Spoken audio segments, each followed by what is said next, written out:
আসসালামু আলাইকুম। আপনারা যারা আমাদের ভালোবেসে আমাদের গল্পগুলো নিয়মিত শুনেন, আপনারা যদি আমাদের সাথে যোগাযোগ করতে চান তাহলে অবশ্যই আমাদের ফেসবুক পেজে যুক্ত থাকতে হবে। আমাদের ফেসবুক পেজের নাম হৃদয়ের কথা, যেটি পেয়ে যাবেন আমাদের ভিডিও ডিসক্রিপশন বক্সে। এছাড়াও আমরা বিভিন্ন সময় নতুন নতুন গল্পগুলো ফেসবুক পেজে আগে আপলোড করে থাকি, তাই এখনই ভিডিও ডিসক্রিপশন থেকে দ্রুত ফেসবুক পেজটিতে লাইক দিয়ে দিন। ধন্যবাদ সবাইকে। মানে? গালিব তাকায় ছেলের চোখে, তারপরে বলে, তুই যুদ্ধটা ভালোবাসার জন্য করছিস ভেবে ভুল করিস না। এটা পরিবার, সম্মান আর রক্তের লড়াই, আর ওরা তোকে টেনে নিচ্ছে এক ফাঁদে। তাহমিদ চুপচাপ দাঁড়িয়ে থাকে কিছুক্ষণ, তারপর ধীরে ধীরে বলে, তাহলে আমি যা করছি সেটা ভুল না। আমি এখন শুধু আরিশার জন্য না, আমাদের জন্য লড়ব। গালিব ছেলের কাঁধে হাত রাখে, চোখে একসাথে গর্ব আর ভয় নিয়ে বলল, তুই যখন নামছিস তাহলে শেষ পর্যন্ত যাবি, কিন্তু মাথা ঠান্ডা রাখিস তেজ। রাগে যেন তুই নিজের হার না লিখে ফেলছিস। তাহমিদ চুপচাপ মাথা নিচু করে, তারপর ধীরে বলে, আমি হারতে শিখিনি পাপা। এখন সময় এসে তাদের বুঝিয়ে দিব তেজ কতটা ভয়ঙ্কর হতে পারে। তাহমিদ আবার হসপিটালের ভেতরে যেতে লাগলো। হাসপাতালের নির্জন করিডোরে নিঃশব্দে হেঁটে আসছে তাহমিদ, চোখে অদ্ভুত শূন্যতা, ভেতরে তোলপাড়। সে থেমে দাঁড়ায় রাফিদের কেবিনের সামনে। গার্ড ছিল, কিন্তু গালিবের নাম শুনেই ভেতরে যেতে দেয়। রাফিদ আধশো অবস্থায় ছিল, চোখে কালো দাগ, মুখে কাটা দাগ, গায়ে ব্যান্ডেজ। তাহমিদ সামনে এসে চেয়ারে বসে পড়ে। নীরবতা। তোর পরিচয় যখন জানলাম, এখন সত্যিটা বল। রাফিদ ঠান্ডা এসে বলে, তুই যখন জানতেই পেরেছিস আমি রাশিদের ছেলে, তখন শোন, তোদের ঘরের গর্ব তোর আরিসাকে আমি বিয়ের আগের দিন রাতে কিডন্যাপ করে এনেছিলাম। তাহমিদের চোখ কেঁপে ওঠে। কি বললি তুই? রাফিদ ঠান্ডা গলায় আবারও বলল, তুই যেটা জানিস না তাহমিদ, সেটা হলো আরিসাকে তুলে নিয়ে এসে প্রথমে একটা এআই দিয়ে বানানো ভিডিও দেখাই আরিসার সঙ্গে আমার ফেক ভিডিও, যাতে ওভাবে ওর সম্মান শেষ। তারপর আমি আসল পরিচয় দিই। তাহমিদের চোখে বিদ্যুৎ খেলে যায়। তাহমিদ নিজের কানকে বিশ্বাস করতে পারছে না। আমার বাবার হুকুম ছিল খান পরিবারের কাউকে ভাঙাতে হবে, আর তুই হচ্ছিস সবার চোখের মণি। তাই আমি আরিসাকে বিয়ে বাড়ি থেকে তুলে এনেছিলাম, যাতে তোর মন ভেঙে যায়। তাহমিদের শ্বাস বন্ধ হয়ে আসে কথাগুলো শোনার জন্য। তাহমিদ গর্জে উঠে দাঁড়ায়। তুই আমার বউয়ের সম্মানের সঙ্গে খেলছিস। তুই একটা কিট। তোর বিয়ে, আরিসার বলা প্রতিটি কথা, প্রতিটা হাসি সব আমার সাজানো। আমি আরিসাকে বলেছিলাম তোর কাছে যদি চাই তাহলে তোর লাশ এতগুলো টুকরো করব, গুনে গুনে শেষ করতে পারবে না। আরিসা অবুঝ ভীতু, সহজ আমি ওকে দাবার ঘুটির মতো চেয়েছিলাম, যেটা খুব সহজে কাজে লেগে যায়। মেয়েটা তোকে খুব ভালোবাসে রে, ও চায়নি তোর কোনো ক্ষতি হোক, কিন্তু আমি খুশি ছিলাম তোর মন ভাঙতে পেরে। তাহমিদের চোখে তখন আগুন, মুখ শক্ত, দাঁত চেপে বলে, বাঁচার যোগ্যতা নেই রাফিদ। প্রথমবার তুই তোর চালাকির জন্য বেঁচে গেলেও এবার তোর হারার সময় এসেছে। তোর মা বাবা, তোর আরিসা সব আমার টার্গেটে। এখন তুই চাইলেও থামাতে পারবি না। তাহমিদ ঠান্ডা গলায় বলে, দেখে নিস, রাশিদের রক্তে শেষ পেরেক আমি ঠুকবো। এবার সব শেষ হবে আমার হাতে। হঠাৎ পিছন থেকে শক্ত গলায় ভেসে এলো। আগে নিজে বেঁচে দেখা, কারণ তুই নিজেই মৃত্যুর মুখে দাঁড়িয়ে আছিস। তাহমিদ পেছনে তাকালো, দেখে গালি ভেটে আসছে, কালো শার্ট, গাঢ় দৃষ্টি, চোখে আগুন। রাফিদের বেডের কাছে এসে দাঁড়িয়ে গালিব গর্বের সাথে বলে উঠল, ইউনিভার্সিটির টপ স্টুডেন্টদের মধ্যে একজন আমার ছেলে, আর জ্ঞান সম্পর্কে তোর কোনো ধারণাই নেই। তুই যা চালিয়েছিস তা একটু দেরি করে হলেও সে ধরে ফেলেছে। তুই এখন বুঝতে পারবি তুই কার কলিজায় হাত দিয়েছিস। রাফিদের মুখ কেমন থেমে গেল, চোখ কুঁচকে উঠল। গালিব তাহমিদের দিকে এগিয়ে এসে বলে, বিপদ আসবে, যুদ্ধ হবে, কিন্তু মনে রাখিস তুই একা নস। তোর পাপা তোর সাথে লড়তে প্রস্তুত আছে সব সময়। পাপা, তুমি আমার সাথে থাকলে এসব কিটকে আমি একাই শেষ করে ফেলবো। গালিব রাফিদের দিকে তাকিয়ে বলল, আমরা তোকে একটু দেরিতে ধরেছি, কিন্তু এইবার তুই তোর শাস্তি পাবি। তোর ছায়ায় অনেক অন্ধকার, এখন আলোয় থাকা দরকার তোর। রাত সব প্রমাণ কাল পুলিশকে দেবে। তোর খেলা শেষ রাফিদ। রাফিদের ঠোঁটে ঠান্ডা হাসি নিয়ে বলল, এখনও খেলা শেষ হয়নি আবরার খান গালিব, এখন শুরু হবে আগুন। রাফিদ নিঃশব্দ হয়ে বসে আছে হাসপাতালের কেবিনে, মুখে চিন্তার ছাপ। ঠিক তখনই দরজার পাশে ভিড় করে কয়েকজন পুলিশ ঢুকলো। পুলিশ অফিসার কড়াভাবে বলল, আপনার নাম রাফিদ হোসেন মাহি। আপনাকে কিডন্যাপ, ব্ল্যাকমেইল এবং নারীর প্রতি সহিংসতার অপরাধে গ্রেপ্তার করা হচ্ছে। আপনার বিরুদ্ধে যথেষ্ট প্রমাণ আছে। রাফিদের মুখে বিদ্রুপের হাসি। রাফিদ ফিসফিস করে বলে, এখন খেলা জমবে। ঠিক সেই সময় গালিবের ফোন বেজে উঠল। ডিসপ্লেতে ভেসে উঠল প্রাইভেট নাম্বার। গালিব ফোনটা কানে তুলল। ওপাশ থেকে ভারী ঠান্ডা গলায় রাশিদের কণ্ঠ ভেসে এলো। গালিবের মুখের রং এক লহমায় ফ্যাকাশে হয়ে গেল। রাশিদ আবার বলল, ফোন কেটে দিল। গালিব থমকে গেল কিছু সময়, তারপর ঠান্ডা গলায় তাহমিদকে বলল, তাহমিদ, এবার খেলা আসলেই শুরু হয়েছে। কি হয়েছে পাপা? কে ফোন করছিল? রাশিদ তোর মা আর আরিশাকে তুলে নিয়ে গেছে। ওর দেয়া অ্যাড্রেসে রাফিদকে নিয়ে যেতে বলল। 1 ঘন্টার মধ্যে না হলে। তাহমিদ রাজের কাছ থেকে বন্দুক কেড়ে নিয়ে রাফিদের মাথায় ঠেকালো। তাহমিদ, এটা কি করছো তুমি? আমাকে ওকে নিয়ে যেতে হবে, তাই আমি আপনাদেরকে এখন দিতে পারবো না। আমাকে যেতে দিন। তেজ বাবা দাঁড়াও, আমি আসছি। মুলান ইয়েন দুইজনই তাহমিদের পিছু পিছু গেল। গালিব অ্যাড্রেস সেন্ড করে দিল তাহমিদকে। তাহমিদ গাড়ি নিয়ে দ্রুত ছুটল গালিবের দেওয়া অ্যাড্রেসে। হঠাৎ ফোন বেজে উঠল। ডিসপ্লেতে জিসান মামা কলিং। তাহমিদের বুকটা ধক করে উঠল। কল রিসিভ করতেই কান্না ভেজা কাপা কণ্ঠে জিসান বলে উঠল, তাহমিদকে বা কারা বাড়িতে এসে সবাইকে মেরে রক্তাক্ত করে দিয়ে তুবা আর আরিশাকে তুলে নিয়ে গেছে। তাহমিদের মুখ সাদা হয়ে গেল। তুমি কোথায় ছিলে মামা এতক্ষণ? আমি একটু আগেই ফিরলাম। পুরো বাড়ি রক্তে ভেসে গেছে মা। অজ্ঞান হয়ে পড়ে আছে অনি, নীলা, রাহিনা, নাদিবা, নাফিস সবাই পড়ে আছে রক্তাক্ত হয়ে। আরিশা আর তুবার কোনো খোঁজ নেই। মামা, আমি জানি এটা আমাদের বড় শত্রু রাশিদের কাজ। জিসানের চোখে আগুন জ্বলে উঠল। সে দাঁতে দাঁত চেপে বলল, আমাকে অ্যাড্রেস দে। ওই কুত্তার বাচ্চাটা যদি আমার মেয়ে আর বোনের গায়ে হাত দেয়, আমি তাকে কবর থেকে তুলে আবার মারবো। তাহমিদ রাগে কাঁপতে কাঁপতে বলল, মামা, আমি অ্যাড্রেস পেয়ে গেছি, সোজা ওইখানেই যাচ্ছি। ওপাশ থেকে কাপা গলায় জিসান বলল, তাহমিদ প্লিজ সাবধানে যাস, ওরা খুব ভয়ঙ্কর। তুমি সবাইকে হসপিটালে নিয়ে যাও। আমি ইয়ানকে পাঠিয়ে দিচ্ছি তোমার কাছে, ও তোমার হেল্প করবে। আর আম্মু আর আরিশার জন্য চিন্তা করো না। আমি আমার স্ত্রী আর মাকে জীবিত নিয়েই ফিরব। আমি তাদের গায়ে একটা আঁচও আসতে দেব না। আর যারা এই কাজ করেছে তাদের কলিজা ছিঁড়ে কুত্তাদের খাওয়াবো। তাহমিদের চোখে তখন শুধু আগুন। তার শিরায় শিরায় জ্বলছিল প্রতিশোধের আগুন। হাতের মুঠোয় ফোনটা কাঁপছিল। আর গাড়ির গতি যেন রক্তের গতির চেয়েও বেশি ছিল। তাহমিদের চোখে আগুন, হৃদয়ে ছিল শুধু একটাই কথা, আমার মা আর আমার স্ত্রী, ওদের চোখের পানি ঝরালে আমি তোদের রক্ত ঝরাবো। লোকেশন পৌঁছাতে তাহমিদের সময় লাগলো না। একটা পুরনো ফ্যাক্টরির সামনে গাড়ি থামিয়ে সে পকেট থেকে বন্দুক বের করলো। রাফিদকে সাথে নিয়ে ঢুকলো। তার পেছনে এসে পৌঁছালো মুলান ও রাজ।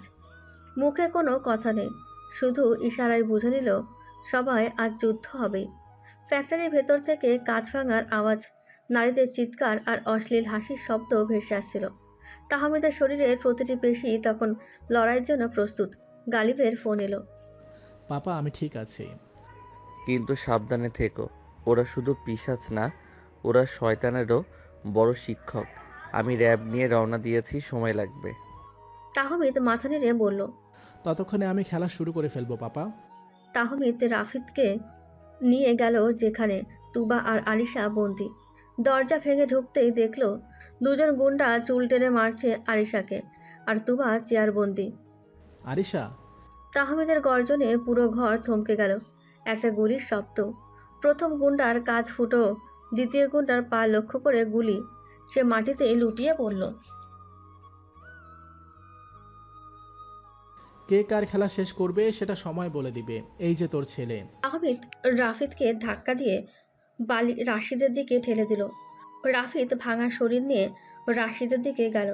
তাহমিদ ছুটে গিয়ে আরিশাকে নিজের বুকে জড়িয়ে ধরল। তুই ঠিক আছিস?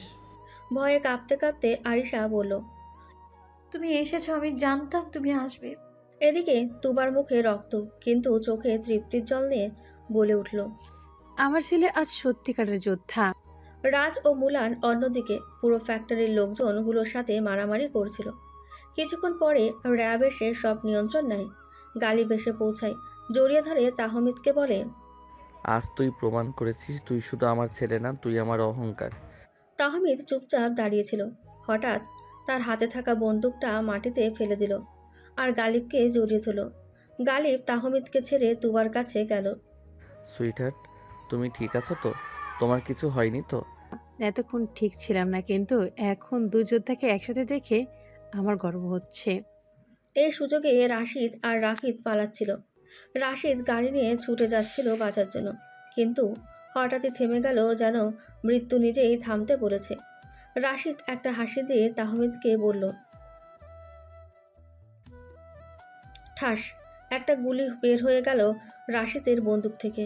বুক ফুঁড়ে গুলি ঢুকে গেল আরিশার শরীরে। আরিশা! তাহমিদের বুক চিৎকার করে উঠল। আরিশা মুখে এক ফোঁটা হাসি নিয়ে থেমে গেল তাহমিদের বুকে। তুমি এসেছো, আমি অনেক খুশি হয়েছি। আমি জানি তুমি আমায় অনেক ভালোবাসো। রক্তে ভিজে গেল তাহমিদের জামা, হাত, হৃদয়। রাফিদ ও রাশিদের মুখে তৃপ্তির, বিজয়ের হাসি। গাড়ির সাথে সাথে জরুরি মেডিকেল টিম ডেকে ফেলেছে। তাহমিদ কাঁদছে, একেবারে শিশু হয়ে গেছে সে। হার্ডস্টম, আমাকে ছেড়ে যাস না প্লিজ। আমি তোর কিছু না শুনে তোর কষ্ট বাড়িয়েছি, কিন্তু আমি তো তোকে বড্ড ভালোবাসি রে।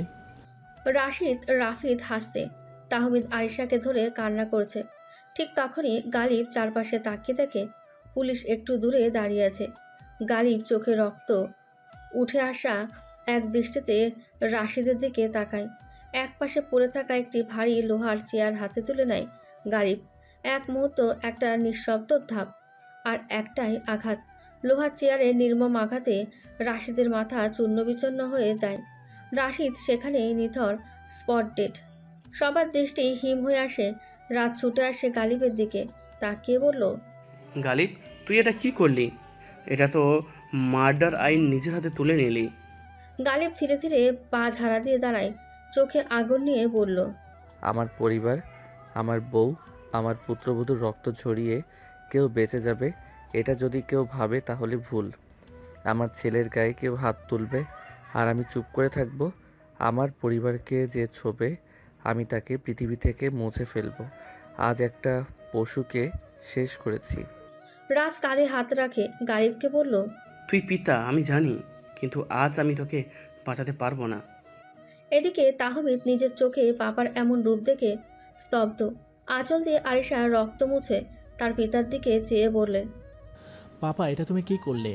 গালিব তাহমিদের পাশে এসে বসে, তাহমিদের মাথায় হাত বুলিয়ে বলল, তুই আমার একমাত্র সন্তান, তোর চোখে জল আমার সহ্য হয় না। যারা তোকে কষ্ট দিয়েছে আমি তাদের নিঃশেষ করব, এই আমার ওয়াদা। তুবা এসে আরিশাকে হাসপাতালে নিয়ে যেতে বলে। সবার চোখে জল। আরিশার নিঃশ্বাস ধীর, কিন্তু সে এখনও বেঁচে আছে। আরিশার শরীর কাঁপছে, চোখে জল, কিন্তু একটা কথা বলল ধীরে, আমি তোমার ছিলাম, তোমার আছি, আর তোমারই থাকবো। তোমার নামেই বাঁচতে চাই আমি। আমি ঠকাইনি তোমায়। রাফিদ রাশিদের নিথর দেহ নিয়ে কান্না করছে। চারপাশে পুলিশ, রাজ আর কিছু র্যাব সদস্য। র্যাব কমান্ডার সামনে এসে গালিবের দিকে তাকিয়ে বলে, মিস্টার আবরার খান গালিব, আপনি একজনকে জনসম্মুখে খুন করেছেন। আপনাকে আমাদের সঙ্গে চলতে হবে। চারদিকের লোকজন নিস্তব্ধ, কেউ কিছু বলতে পারছে না। গালিব নিঃশব্দে হাত বাড়িয়ে দেয়। র্যাব হ্যান্ডকাপ পরিয়ে দেয়। তাহমিদ ছুটে আসে। পাপা, কেন করলে এমন? আমি তোমাকে ছেড়ে একা থাকতে পারবো না। আমি যাব তোমার সাথে, আমি একা থাকতে পারবো না। গালিব ছেলের মুখে হাত রাখে, চোখে এক অদ্ভুত প্রশান্তি নিয়ে বলে, তুই আমার ছেলে, এখন তোর দায়িত্ব অনেক বড়।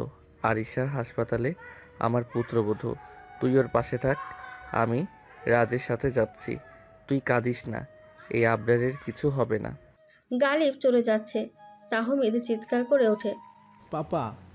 গালিব হেসে বলে, এই হাসিটা মনে রাখিস, আমি তোদের জন্য মরতে পারি আর কাউকে মারতেও পারি, কিন্তু তুই বেঁচে থাকতে শিখ, তুই লড়তে শিখ, আর আরিশাকে ফিরিয়ে আন একদম সুস্থ করে। গালিবকে নিয়ে র্যাবের গাড়ি চলে যায়। তাহমিদ স্থির দাঁড়িয়ে থাকে। রাজ পেছনে তাকিয়ে চোখ দিয়ে ইশারা করে। ওকে, শক্ত হয়ে দাঁড়াতে দে।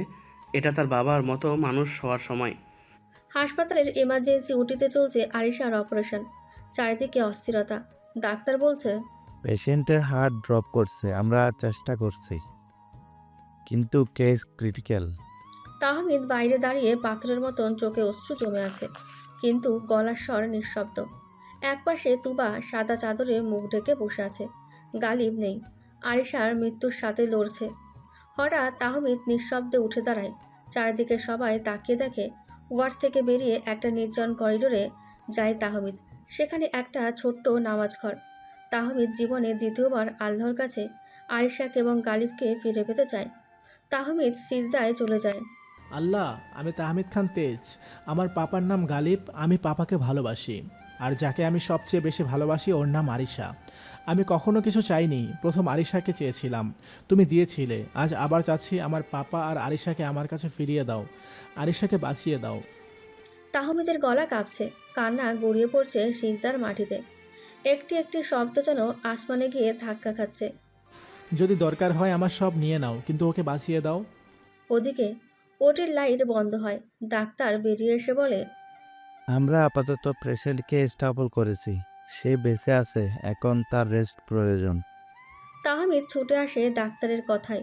সে ভেঙে পড়ে, কাঁদে, হাসে আর শুধু বলে, আল্লাহ ধন্যবাদ, তুমি শুনেছ।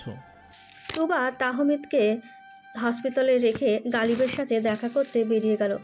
গালিবের চোখে গভীর স্থিরতা, কিন্তু মুখে অনর এক যন্ত্রণার ছাপ। হাতে হাত করা নেই, তবু যেন সমস্ত শরীর ভারী হয়ে আছে অপরাধ বোধে। পেছনের গেট দিয়ে ঢুকে এলো তুবা। চোখে ঘুম নেই, মাথায় সাদা ওড়না, শরীরের কাপড়গুলা ভেজা। হয়তো সজল চোখে আবার বৃষ্টি পড়েছে। গালিবকে দেখতে যাওয়ার পথে দুজনের চোখে চোখ পড়ল। সেখানে ছিল না কোনো অভিমান, ছিল না কোনো অভিযোগ, ছিল কেবল নিঃশব্দে বলা হাজারটা কথা। তুবা ধীরে ধীরে সামনে এগিয়ে এলো, চেয়ারে বসলো। গালিব কোনো কথা না বলে মাথা নিচু করে ফেলল। তুবার গলা কাঁপা কাঁপা। আমি জানি তুমি যা করছো সেটা আমাদের জন্যই, কিন্তু গালিব মাথা তুলল, চোখ লাল হয়ে আছে, কিন্তু মুখে শান্ত কণ্ঠ। কিন্তু আমি একজন খুনি, তুমি কিভাবে আমার সামনে দাঁড়ালে সুইটার? তুবা চুপ, কিছুক্ষণ পর বলল, কারণ তুমি আমার স্বামী, আমার সন্তানের বাবা। তুমি আমার গালিব, যে ভালোবাসা রক্ষা করতে গিয়ে আজ শাস্তি নিচ্ছে। আমি তোমার স্ত্রী, তোমার এই মুহূর্তে সবচেয়ে বেশি দরকার আমাকে। গালিবের চোখে পানি জমে গেল, ধীর কণ্ঠে বলল, তুমি আমাকে ঘৃণা করো না সুইটার? তুবা হাত বাড়িয়ে জানালার ফাঁক দিয়ে গালিবের হাত ধরে বলল, তুমি পাপ করনি, তুমি বিচার করেছো। বিচারক হিসেবে নয়, একজন বাবা, একজন স্বামী হিসেবে। আমি তোমাকে ঘৃণা করি না, আমি গর্ব করি তোমাকে নিয়ে, তোমার মতো স্বামী পেয়ে। জেলের নিরাপত্তা ভেঙে পড়ে শুধু তাদের নিঃশ্বাসে, চোখে চোখে হাজার অশ্রুতে। তোমার এখন তেজের পাশে থাকতে হবে, ও একা ফিল করবে, আমি এখানে থাকতে পারবো, আমাকে নিয়ে চিন্তা করো না, তুমি তেজের খেয়াল রাখো। তুবা চলে গেল। হসপিটালে সবাই বসে আছে। জিসান জানতে পেরে হসপিটালে এসে তাহমিদকে ধরে ফেলে। কি থেকে কি হয়ে গেল? এবার নিষ্পাপ মেয়েটা বিনা দোষে এত বড় শাস্তি পাচ্ছে। মামা, আমাকে ক্ষমা করে দাও, আমি ওকে আগলে রাখতে পারিনি। নিজেকে দোষ দিস না, সব আল্লাহর ইচ্ছা। তোর বাবার কি অবস্থা? আমি জানি না মামা, আমি আরিশার এখানে ছিলাম, আম্মু গেছে পাপার সাথে দেখা করতে। নানু, ফুপি, বাকি সবাই কেমন আছে? ওরা এখন ভালো আছে সবাই। জেলখানার দ্বিতীয় সকাল। গালিব এক কোণায় বসে আছে, চোখের নিচে কালি, চেহারায় চিন্তার ছাপ, আর মনটা পড়ে আছে ছেলের মুখে স্থির চোখে। ওদিকে গার্ড এসে খবর দিল, কেউ একজন দেখা করতে এসেছে, নাম জিসান আহমেদ। গালিব মাথা তুলে উঠে ভিজিটার রুমে গিয়ে দাঁড়ালো গালিব। কিছুক্ষণ পর ঢুকলো জিসান, চোখে লালাবা, হাতে তুবার বানানো খাবারের ব্যাগ, দুজনেই চুপচাপ। গালিব বলল, ওইদিকে সবাই কেমন আছে? সবাই ভালো আছে। আরিশার এখনো জ্ঞান ফেরেনি। গালিব প্রথমবারের মতন মুখ নামিয়ে বলল, আমাকে মাফ করে দিও জিসান, আমি শেষ রক্ষা করতে পারিনি আমার ছেলের বউকে। জিসান হঠাৎ গালিবের দিকে তাকিয়ে বলল, কে বলেছে তুমি পারোনি? ওই জানোয়ারটাকে শেষ করে দিয়েছো। আমার বোন, আমার মেয়ে, ওদের রক্ষা করেছো। আমি তোমার উপর গর্বিত ভাই। গালিবের চোখের কোণে জল জমে গেল। আমার ছেলের চোখে আমি যেন আজও নায়ক থেকে যাই জিসান। আমি চাই না ও আমার কোনো ভুল দেখে বড় হোক। আগে যা করেছি সেগুলো তুমি নিলয় আর রাজ জানতো, কিন্তু এবার ভিন্ন হয়েছে বিষটা। জিসান গম্ভীরভাবে বলল, তোমার ছেলে নামাজে দাঁড়িয়েছে, আমার মেয়ের জন্য কাঁদছে। তোমার জন্য আল্লাহর কাছে দোয়া করো। তুমি আজও ওর চোখে নায়ক গবিব ভাই। জেলখানার নীরবতা আবারও ভেঙে পড়ে দুই ভাইয়ের নিঃশব্দ কান্নায়। একজনের চোখে অপরাধবোধ, আরেকজনের চোখে গর্ব আর ভালোবাসা। তাহমিদ চুপচাপ করিডোরে বসে আছে, মাথা নিচু, দুই হাত কপালে। তার চোখের সামনে শুধু একটাই দৃশ্য, রক্তমাখা আরিশা আর গালিবকে হাতকড়া পরানো। হঠাৎ মুলান এসে বলে, তাহমিদ, তুই যদি চাস এখনো জেলখানায় গিয়ে তোর পাপের সঙ্গে দেখা করতে পারিস। তাহমিদ কিছু না বলে উঠে দাঁড়ায়। মনের ভেতর এক টুকরো অনুশোচনা, এক টুকরো তৃষ্ণা। পাপার মুখটা একবার দেখা। জেলখানার ভিজিটর কক্ষে বসে গালিব। জিসান চলে গেছে, হাতে তুবার বানানো খাবার নিয়ে, চোখে চিন্তা নিয়ে খেতে বসছিল। তাহমিদ দরজার পাশে এসে দাঁড়ায়। গার্ড এসে তাহমিদের কথা বলতেই মুখ তুলে চায় গালিব। দুইজনে চোখ এক মুহূর্তে থেমে যায় সব কিছু। তুই ঠিক আছিস তো বাবা? তাহমিদ এগিয়ে গিয়ে গালিবের হাতে হাত রাখে, কান্না করতে করতে বলল, না পাপা, কিছুই ঠিক নেই আমার। আরিশা কোমায়, আমার আম্মু তোমার জন্য কাঁদছে আর তুমি জেলে। গালিব কাপা গলায় বলে। বাবা আমি তাহমিদকে মাঝপথে থামিয়ে দেয়। গালিবকে নিজে বলা শুরু করে দেয়, তুমি আমার পাপা, আজও আমার কাছে তুমি সুপার হিরো। তুমি যা করেছো একটা স্বামী একটা বাবা হিসেবেই করেছো। গালিব চোখের জল আটকাতে পারে না। গালিব ছেলের হাত শক্ত করে ধরে বলে, আরিশা ঠিক হয়ে যাবে। আমি জানি তুই শক্ত থাকিস। তুই তো আমার রক্ত। তুই এখন তোর মার শক্তি। এখন সবার তোর দরকার। তুই হসপিটালে ফিরে যা আর আমাকে নিয়ে ভাবিস না। আমি ঠিক আছি এখানে। তাহমিদ ফিরে যায় হাসপাতালে। আরিশার পাশে এসে নামাজে দাঁড়ায়, সিজদায় মুখ লুকিয়ে বলে, হে আল্লাহ, আমার পাপা যেন আবার মুক্ত আকাশে হাঁটে আর আমার আরিশা যেন আমার সামনে হাসে। এবার তুমি মাফ করে দাও আমাকে পাপা। নামাজ শেষ করে তাহমিদ আরিশার পাশে এসে বসল। হালকা আলোয় ঢাকা রুমের ভেতর বেডে নিস্তেজ হয়ে পড়ে আছে আরিশা।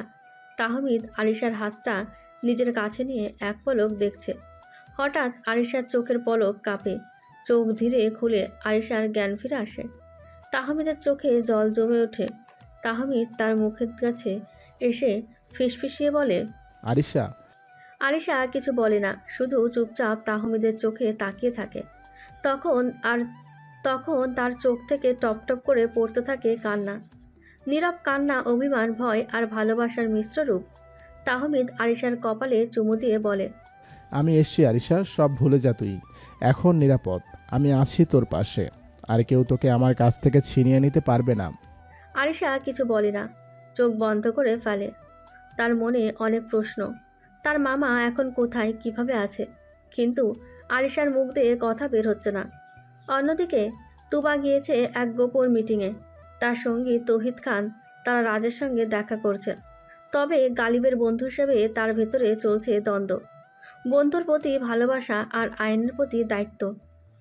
রাজ ভাইয়া, আপনি তো জানেন ও যা করেছে একজন বাবা হিসেবে আর স্বামী হিসেবে, স্ত্রী ও তার ছেলের বউয়ের জীবন বাঁচাতে।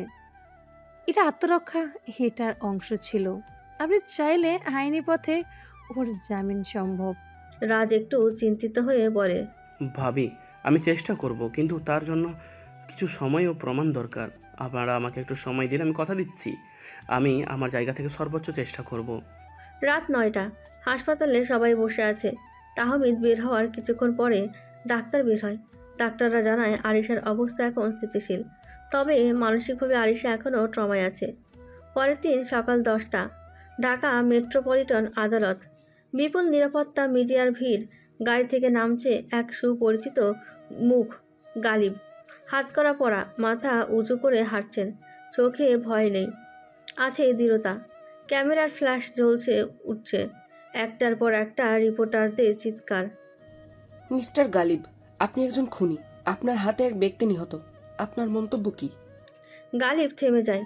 এক মুহূর্ত ঠোঁটের কোণে এক চিলটে হাসি টেনে বলে, আমি একজন স্বামী, একজন বাবা, আর যারা আমার পরিবারের দিকে চোখ তুলে তাকাবে আমি তাদের জন্য আইনের অপেক্ষা করব না। আদালতের ভেতর চলে গেল সবাই। তুবা, তাহমিদ, তৌহিদ খান, জিসান সহ বাকি সবাই। আসামির বিরুদ্ধে অভিযোগ গুরুতর, তবে আসামি যদি আত্মরক্ষার প্রমাণ দেখাতে পারে সেক্ষেত্রে জামিন বিবেচ্য হবে।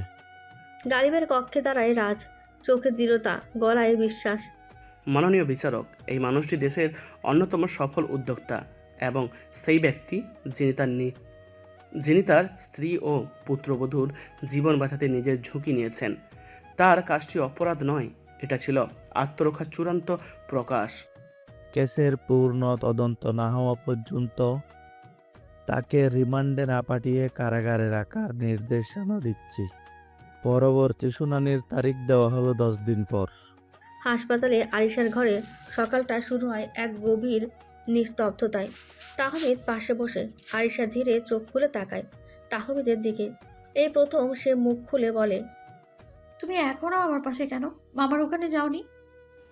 গিয়েছিলাম, একটু আগে আসলাম। মামা ভাই বাঁচাতে গিয়ে নিজেই আজ বিপদে। তুই বুঝতেই পারিস না আমি কি হারে বেঁচে আছি এখনো। আমি তোকে হারানোর ভয়টা একেবারে চোখের সামনে দেখেছি। পাপা না থাকলে জানি না কি হতো। তাহলে আমায় মাফ করে দিও। আমি কখনোই চাইনি তোমার সাথে এমন কিছু হোক। আমি শুধু ভয় পেয়েছিলাম, তোমাকে হারিয়ে ফেলার ভয়।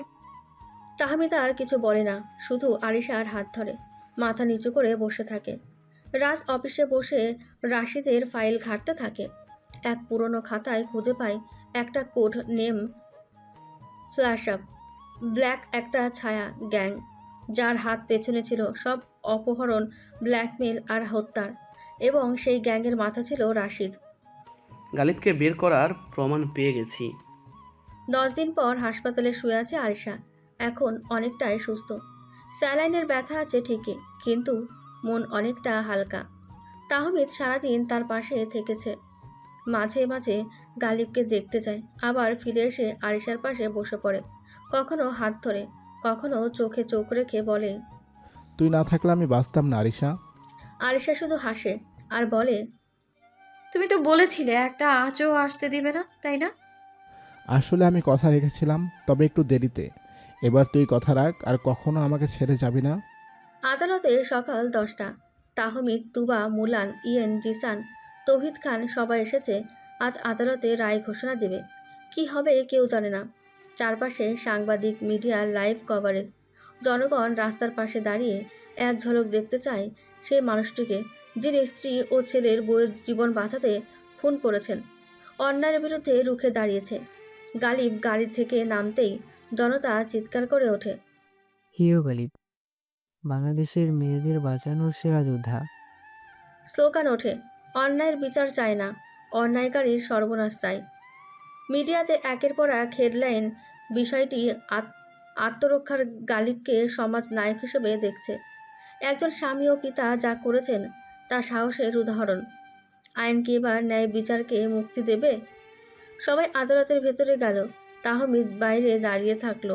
ভয়ে ভেতরে যাওয়ার সাহস নেই। রাজ রাশিদের নামে সব প্রমাণ বিচারককে দেখায়। বিচারক আগের রেকর্ড, প্রতিবেদন, পুলিশি তদন্ত পর্যালোচনা করে বলেন, আসামি আবরার খান গালিবের বিরুদ্ধে কোনো অপরাধ প্রমাণ পাওয়া যায়নি যা ইচ্ছাকৃত হত্যার প্রমাণ দেয়। তাই আবরার খান গালিবকে সসম্মানে জামিনে মুক্তি দেওয়া হলো। রাজ, জিসান, তুবা, তৌহিদ খান সবাই আনন্দে চোখে জল নিয়ে গালিবের দিকে তাকায়। তাহমিদ বাইরে দাঁড়িয়েছিল। মুলান এসে তাহমিদকে বলল। তাহমিদ ভেতরে যাচ্ছিল, তখন দেখলো গালিব আসছে। বাইরে বেরোতেই তাহমিদ ছুটে গিয়ে তার বাবাকে জড়িয়ে ধরল। পাপা, তুমি সত্যিই আমার সুপার হিরো। গালিব মাথায় হাত রেখে বলে, আর তুই আমার শক্তি। সন্ধ্যায় রাজ ফার্ম হাউসে ডিনারের আয়োজন করে গালিবের জামিন উপলক্ষে। সবাই একসাথে বসে খাচ্ছে। তুবা গালিবের পাশে। গালিব তার হাত চেপে ধরে রাখে। আরিশা চুপচাপ বসে হালকা হাসে। তাহমিদ তার পাশে ফিসফিস করে বলে, এই পরিবারকে রক্ষা করতে আমরা যুদ্ধ করেছি হার্ডস্টম। এখন সময় শুধু ভালোবাসার। 3 দিন পর খান মেনশনে গালিব জামিনে মুক্ত হয়ে পরিবারের মাঝে ফিরে এসেছে। তুবা যেন নতুন করে প্রাণ ফিরে পেয়েছে। তার চোখে শুধু ভালোবাসা, শ্রদ্ধা আর কৃতজ্ঞতা।